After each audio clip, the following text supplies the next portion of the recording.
agradecer muito a presença de todos vocês. Vocês podem se virar também, olhar para a galera aí. Não fiquem com vergonha. Eu costumo dizer que...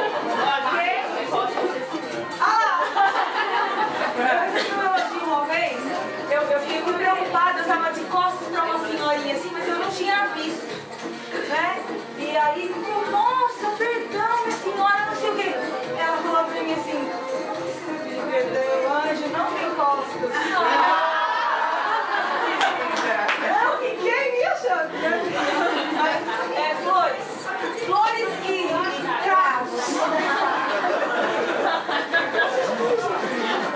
Vocês vão começar a falar desse show. Tinha, não. Já convido pra dança do ventre, né? Eu fico convidando. Então vamos fazer assim.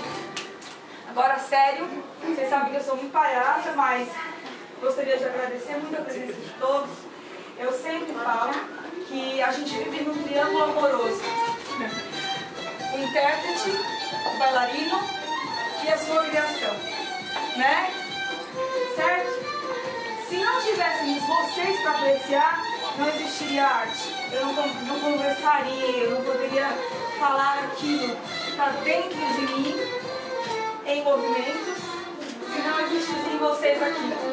Então, eu estou muito agradecida a Deus primeiramente, e depois a vocês e a essas lindas bailarinas.